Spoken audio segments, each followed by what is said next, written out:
Elva siis paralleelselt sellega ülemineku mängudele lükati. Saame siin kiirelt ära vaadata avakohtumise. Avavile tahtsin öelda ja siit me läheme. Järgmisel hooajal siis esiliiga B-s pallimas ennast leiab.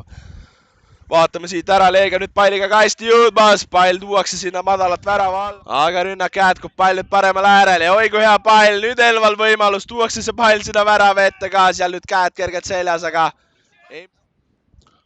Siit nüüd teiselt poolt pikem out kasti ja jällegi nüüd on pall lahti kastis. Nüüd oleks lahendust ka vaja. Tuleb see löök, pall käib latis ära ja sealt nüüd pannakse võrk saisema.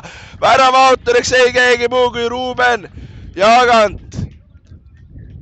Ja no ei kulunud palju aega, vähem kui pool tundi, et Elval see väravavõrk lahti muukida, seal ka pisut natukene õnnefaktorid sees, et see pall tõesti, noh, ütleme nii, et Leegioni vaates kuidagi see mängu ei sega.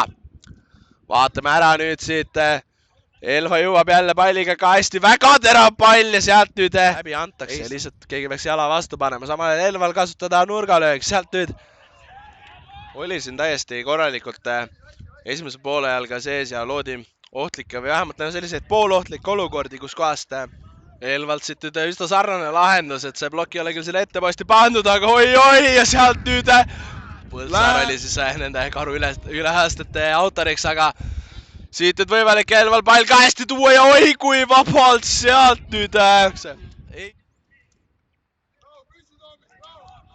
siit nüüd Elval võimalik tulla 2-1 rünnakule. Oi kui üle mängitakse ja nüüd on võimalik ära lahendada ja sealt läheb veel kukutama ka ja nüüd on penalti. Küll suur kaotus Leegionile ja sealt tulebki, kaart läheb taskusse ära ja Sergei Bolgovi mäng saab siit läbi. Ütleme nii, et kahe käega ja sealt korralik löök, ei ole küsimust ka.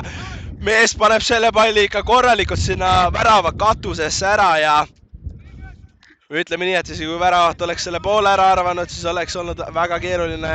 Sealt võib ka löök tulla, ei ole üldse kaugel. Tuleb ka keerutus üle ja seal nüüd Kruus esimesena vahel.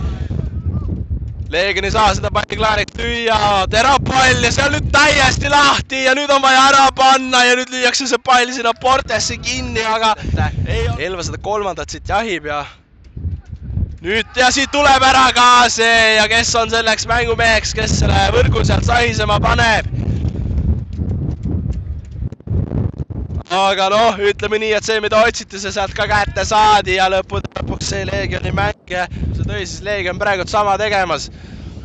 Tagapostis Hippo paneb seal siukse lendava hollandase praegu, aga lõppude lõpuks pall ikkagi Karl Kruusi käes maandub ja ühtlasi kõlab ka kargena lõpuvile, sellega saame siin Sportland Arenal ülemineku mängud esimese kohtumise kokku tõmmata.